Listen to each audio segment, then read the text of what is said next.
Quer começar já? Pá. Não, já começa maluco, Bora, doidão. então. já. O que é isso, mano? Nefertari aí, Vivi. O que tá acontecendo em Muzama? Que é isso? Explica pra gente aí. O que tá pegando com esse mangá? 20 anos de história e não para de acontecer coisa que vira a nossa cabeça de ponta cabeça. Papo reto. Cara, é muito doido, porque a gente... O Oda é maluco, assim. A gente tá em Alabasta, né? A gente conhece essa princesinha que é meio que uma coadjuvante, depois vai ganhando todo um peso e tal. E aí, papo de 900 capítulos depois, que na vida real são mais de 18, 20 anos, ele revela que essa mesma família, na verdade, está super conectada ao maior mistério da obra. Que é o quê? No passado, 900 anos atrás, tinha um século perdido. Teve alguma grande guerra que moldou o mundo hoje, que é um mundo meio distópico, tá ligado? Tipo assim, tem um governo mundial que controla a porra toda, e você tem um bando de piratas tentando fazer aqui aquela anarquia de achar o One Piece, descobrir o tesouro. E a gente sempre tem esses dois polos de conflito principais. É o governo mundial tentando controlar e os piratas tentando buscar a liberdade absoluta. Ó. E aí, essa princesa é a herdeira da pessoa responsável por ter espalhado os poneglyphs, que são essas pedras lendárias que têm a história verdadeira do mundo, por toda a Grande Rota, que era só mais uma pista do quebra-cabeça que a gente foi acompanhando naturalmente. Então, cara, o maluco ele te pega, ele te bota numa salinha, e aí daqui a pouco você vai tateando. E você vai tateando. E aí ele abre a sala. E aí daqui a pouco você tá numa casa. E aí ele abre a casa, você tá num condomínio. E você abre o condomínio e você fala, caralho, não para de ficar gigante o bagulho. É e eu isso. acho que é um pouco a vibe disso. Caraca, One Piece. isso foi perfeito que você falou. Sensacional, Representou mano. muito. Analogia precisa do rapaz, né? Rapaz, Cabuloso, analogia certeira. Mas a Vivi, então, ela, qual que é o sobrenome? Nefertari de Vivi. D. Ela é um D. dia, então. Ela é um Isso dia. mesmo. Ela é um D. Mas isso foi revelado agora. Ela Porque foi revelado agora e é um bem D, recente. supostamente, que lá 800 anos atrás foi apagado da história. Que era avó dela, que era a Nefertari de Lili. E aí foi passando de geração, deve ter sido Lili, Mimi, Pipi, até que chegou na Vivi, que é 8 gerações depois. Tipo E porque a mãe da Vivi se chama Titi. Então é Titi, depois Titi, vem Vivi. É, que seria o mais um. E aí fica nessa palhaçada, Vai né? chegar no xixi. É, vai chegar. Ele já A passou, filha gente, da. né? Quem sabe a filha da Vivi não vai ser a Xixi, né? Pode crer. Enfim, aí, cara, tem toda essa construção. É isso, é uma loucura. Porque, assim, uma parada que me chamou muita atenção é: o Oda, ele, quando começou a escrever One Piece, tinha a previsão de acabar em 5 anos. A cada 5 anos ele vai colocando mais 5 anos. A gente já sabe disso. Recentemente ele falou: mais 5 anos. Recente ele falou isso? Ah, falou. A gente sabe que vai ser mais uns. 12. Daqui a 5 ele fala que mais 5. Verdade. Tá, então tudo certo, continua sendo gigante. Só que a Vivi, ela já foi preparada para ser muito importante. Porque quando ele começou a escrever sobre ela, ela era na verdade uma vilã, né, que fazia parte da Baroque Works. Aí o Oda falou, pô, por que eu não vou transformar essa garota aqui numa princesa? E a partir do momento que ele colocou ela dentro da família Nefertari, ele já sabia que a família Nefertari era muito importante. Porque como One Piece ia ser curto, Alabasta ia ser uma parte gigantesca da história.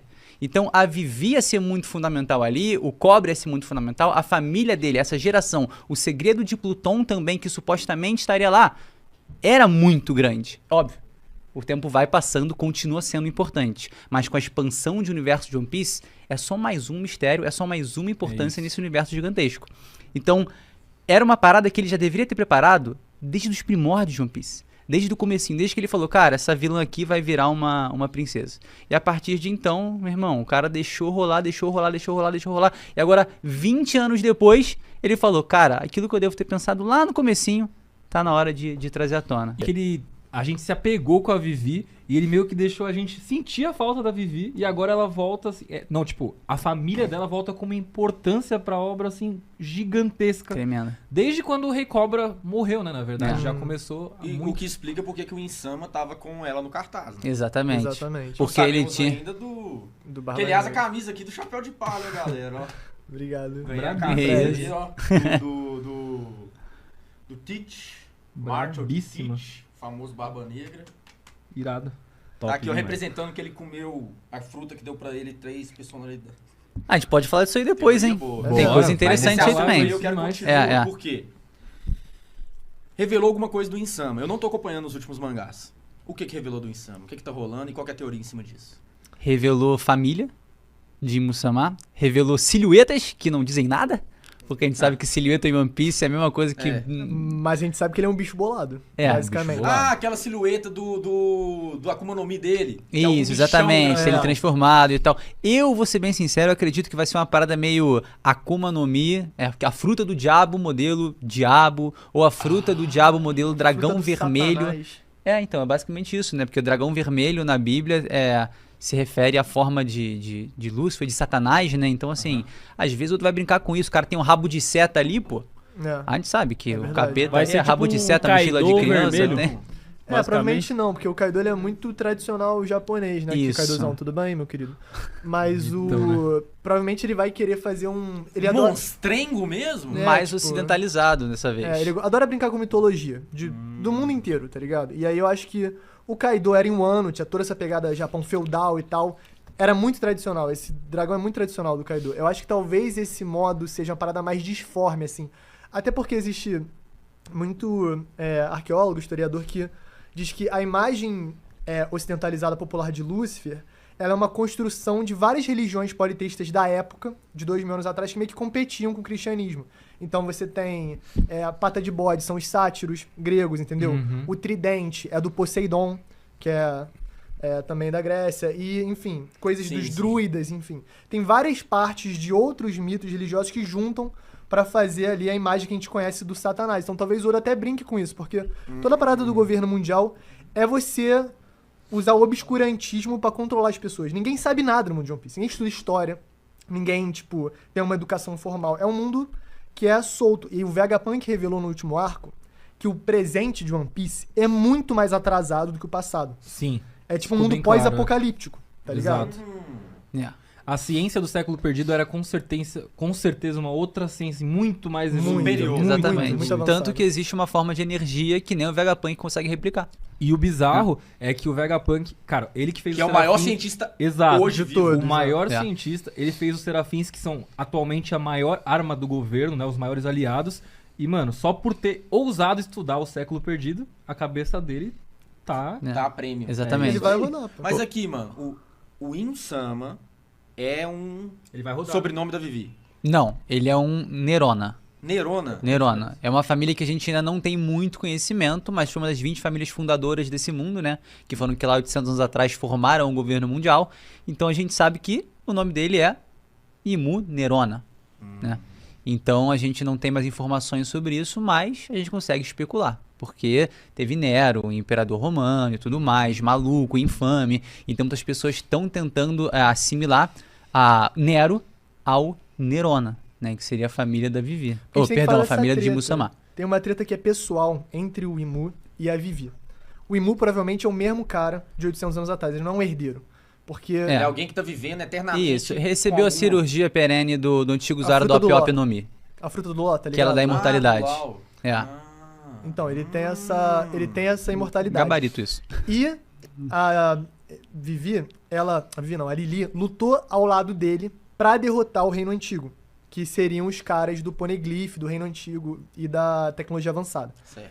E aí, em algum momento, ela deve ter percebido que fez merda e meio que traiu essa aliança, porque o governo mundial é uma aliança original de 20 reinos, incluindo os Nefertari, incluindo os Don Quixote, provavelmente, que Sim. também são Tenryubitos, Sim. e uma outra galera, sacou? E certamente o Imu e a família dele. Uhum. Eles, tá ligado que tem o trono vazio e tem as espadas lá, né? As espadas são o símbolo da... tipo, da lealdade dos caras, tá ligado? Tipo assim, tamo fechados, Deixado. somos Da vassalos. subversão, né? É. Exato. Tipo assim, o trono tá vazio e tal. Mas não é vazio, o cara tá sentado lá. Em algum momento, a Lily tava fechada com ele, desfechou, fugiu porque ela não quis ser elevada ao céu, porque esses 20 reis ou rainhas que ganharam a guerra, eles viraram os Tenryubitos originais. As primeiras famílias que subiram em Marijoa. E aí a Lily foi a única que não foi. E aí quando ela não foi, ela voltou, e provavelmente ela fez a mesma rota que o Luffy tá fazendo, só que ao contrário, de Marijoa pra trás. E aí nesse caminho, de alguma maneira, ela espalhou os poneglyphs, que ela percebeu que eram muito importantes pro futuro do mundo. Sacou? Então ele tem alguma coisa pessoal com a Lily. E isso, óbvio, se transfere pra Vivi. Porque deve ser a cara dela e tudo mais, deve ter essa questão aí pessoalista também. Pô. Momento teoria de leve, assim. Manda. Nefertari e Vivi, né? O nosso. Lili e Vivi confunde tudo. Nefertari e Muito. Xixi A Nefertari Lili é dita, o Imussamani comenta, ele fala, cara, se não fosse naquele dia fatídico em que ela espalhou essas pedras, se referindo aos poneglyphs. Então a teoria que tem rolado aí, que é muito interessante, é que ela tem a Nikil Nikil no Mi, que é a fruta da patinha do Bartolomeu Kuma.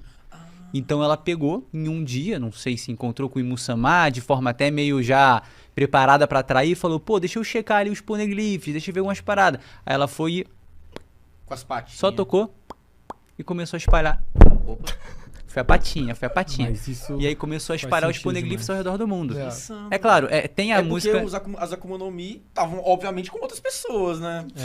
Exatamente, né? exatamente. Então existe essa possibilidade, né? Claro, os poneglyphs, nessa ocasião, se tivessem sob a custódia de Imussamá, eles deveriam ter sido interceptados em algum momento. O que eu penso? Binks no Sake, né? A música conta a história de uma galera que tá navegando e tal, espalhando saque de Binks por aí. Muita gente teoriza que possam ter sido os poneglyphs, né? Sendo espalhados e tal. A música faz alusão à história real. E isso é absurdo, tá? Se você pegar essa música, se abrir a música que a gente vê, cara, ela conta basicamente a história do século perdido. Ela, ou pelo menos uma parte dela. É né? muito longa? Até a música? Não, mas dá Não, direitos, não, mano. não. Mas pegar a letra? A letra acho que dá pra lançar aí, Mas você sabe aí? Senão pode falar. Não, basicamente tem algumas alusões interessantes, falando dos pássaros de círculos, fazendo uma referência ao clã Kozuki, que criou os poneglyphs, a distribuição do sake, que dá a entender que seriam realmente essas pedras. Então, assim, se isso de fato aconteceu, e essa história conta esse momento em que as pedras foram sendo espalhadas, existiu uma tripulação que foi levando os poneglyphs ao redor do mundo. Só que pode ter sido, né? A patinha também. O caso, não, por exemplo, os caras foram e Imussamá descobriu isso, os caras estavam navegando por aí e falou, olha, a gente tem que confiscar isso tudo. E aí confiscaram, Nefertari Lili foi lá, e aí Musão, beleza? E Musão fica bonito, né? E aí Musão, beleza? Tamo junto, legal e tal. Ou Imuzona. Então, seguinte, tocou, E dale. começou a espalhar tudo e nunca mais voltou, pô. Esse é o papo. Ela saiu de Alabasta, deixou o irmão dela comandando o país, foi pra Marijoa, sumiu. Foi apagada da Causou- história. Foi embora. Parece, e aí ele comenta, o Nerona, né? Nimue Nerona, ele fala assim, cara, será que isso foi um acidente ou algo maior planejado? Ela fez uma baguncinha que durou alguns séculos, hein? Exatamente. Pois é. 800, né? 8 séculos. E essa música ela é a Isso. chave, com certeza, porque é muito normal em governos autoritários e tal durante a história, você, através da arte da música, secretamente Total. passar mensagens, passar coisas pra população que as pessoas não podem censurar. Se é uma música que fala de alegria, de dividir saque e tal, é teoricamente normal. Mas aí quando você vai a fundo, talvez seja a mensagem que ninguém poderia saber. Total. Tá ligado? Top demais. Você só vai conseguir descobrir juntando esses quebra-cabeças que são os poneglyphs pra Top. descobrir a verdade do século perdido. Pô. O que são esses poneglyphs e pra que serve? Tá, beleza. Os poneglyphs, eles são pedras indestrutíveis que têm as escrituras do que de fato aconteceu durante o século perdido. Por quê? Nesse século perdido ocorreu uma guerra, né? E aí esse governo mundial assumiu, que são 20 famílias que formaram esse governo mundial, que são basicamente os criadores do mundo. Então, todo o funcionamento desse mundo é em prol dessas 20 famílias. Então, assim, é uma tirania absoluta, sabe? Só que o reino antigo, teve esse duelo dessas 20 famílias contra o reino antigo que perdeu. O reino antigo, antecipando a derrota deles, falou, olha só, a gente vai escrever nos poneglyphs, nessas pedras indestrutíveis, a verdadeira história, pra gente jogar isso pro futuro, pra lá na frente, quando vier aquele alguém esperado, ou enfim, estudiosos, interessados sobre a verdadeira história desse mundo, fazer a mudança que ele precisa. Porque se não fosse isso, acabou. A história teria sumido pra sempre. Pra sempre. Então, Entendi. ter conservado ela nessas pedras é uma maneira de jogar no futuro e poder fazer a mudança que eles esperavam fazer, mas nunca puderam. É uma O registro metáfora, pô. deles. É uma metáfora. Tá ligado aquela expressão? Tá escrito em pedra? É uma metáfora pra história escrita em pedra. Uma coisa que você não consegue alterar, que você não consegue censurar, que você não consegue mover. É uma pedra indestrutível, pô. E aí o Oda pega essa metáfora muito simples, mas torna uma parada absurda, sacou? Porque aí cada mensagem dessas monta uma parte da história. Pô, isso E é até top Lembra demais. bastante o que É. como os egípcios contavam histórias também. né? Exato. Isso a gente vê em outros animes também, tipo Naruto tem a Pedra dos Uchihas. Algo que tá verdade. escrito lá que eles mesmo. seguem sabiamente É verdade. o que tá lá e leva como verdade absoluta, né? Isso é Top. verdade. O que você ia falar, Fred? Eu não lembro. Bom, eu É, lembro só- então. Só Pode pra falar. botar outro ponto. Aí, né, essas que contam a história são o Rio Poneglyph. Tem outros poneglyphs que falam localizações de outros poneglyphs e tudo mais. E tem o Road Poneglyph, né, que são 4 poneglyphs vermelhos que eles são, assim, meio que os mais importantes porque eles apontam pra Left Tail, que é a ilha final. Você pega um, ele tem uma localização, você pega o outro, ele marca uma localização. Então você precisa de 4 pra formar o X que marca o tesouro. Entendeu? Que aí você vai chegar no One Piece. Cara, eu vou Aí fazer a uma... teoria... Não, aí o que eu ia perguntar, que até então, revelado, Uhum. só a Robin consegue ler. Exatamente, isso é A muito gente vai importante. teorizar que o Insama lê, obviamente, Então, mas... tem mais uma pessoa que lê, Já que é o confirmado? Kozuki Sukuyaki, que é Quem o que é pai esse? do Kozuki Oden. Porque o pai do Oden? a família Mas o pai do Kozuki... Oden tá morto, não? Não. Ah, tá. Não, já revelou isso? É pra falar? É, ué. Já. Ele Já tá saiu vivo. no mangá isso? Ele tá vivo, já Já. saiu. Pô, já tô saiu. muito atrasado então, hein, velho. É. Ah, mas Então revela o pai isso do no final Oden do tá ano. vivo, Tu lembra- porque o Oden Sim. também lia, Tu né? lembra que tinha aquele Exato. cara narigudo que cuidava com a Tenguya máscara nariguda? Maritetsu, né? Cuidava da Usopp. criancinha? Esse cara. Ele mesmo, pô. Ele é o pai do Oden, na real. O pai do Oden ficou escondido desde a época que o Orochi assumiu. Caramba, mano. E aí, ele que leva a Robin lá embaixo e mostra o poneglyph de Wano pra ela. Sim. E o Exatamente. Poneglyph de Wano é vermelho. O que tava sob a custódia do Kaido era vermelho... Isso, com o Kaido era vermelho, mas o Esse o que falava ele sobre mostrou não Pluton. Era de Que- Pluton. É, ele isso que eu ia começa- falar, que ele até comenta sobre mostrou Pluton. Isso mesmo. Então já tá Cara, revelado que que é Pluton foda. também? O Tá que é embaixo Pluton? de Wano, cara. Não, a gente sabe Cara. que Pluton tá em Wano, mas a gente não sabe o que é. Ô, Fredão, tá. spoiler. Ah. O Wano é uma garagem, É. tá? O Wano é uma garagem pra Pluton, é isso que o Wano é. Cara, o Wano tem uma estrutura Pluton é uma bizarra. arma, né? É uma arma. É uma arma que supostamente é um navio Não é de uma guerra, né? Um embarcação, enorme né? navio de guerra, uma embarcação lendária Arca de e tudo Noé, mais. pô. Maluco. Tem Arca de Noé, mas não é esse não, é Esse outro.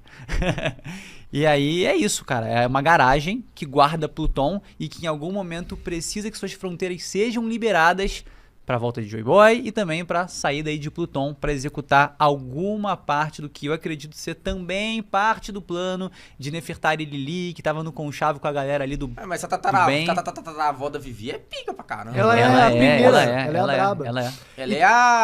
Ela é a verdadeira revolucionária, a primeira de todas, foi contra toda essa putaria que eles estão fazendo aí, né? Ela Ela é. inicia uma temática que é recorrente no mangá que a gente nem se liga, que são nobres mais justos que, tipo, negam a nobreza pra lutar do lado do povo, assim, tá ligado? Tipo assim, o Sabo, ele era um nobre e faz isso. Os pais do Dolph também. Os né? pais do É. Luffy. O Homing, O é. Homing, que rodou agora, né, coitado. Mas ele também fez isso. Então não, tem o Homem vários... É o pai do... Quem é o... É o Miosgard. O que Miosgard, coitado. rodou. Putz. Então, tipo assim, tem vários nobres durante a história que viram de lado e vem a injustiça dessa parada controladora. E a Lili deve ser a primeira que começa essa era, sacou? É,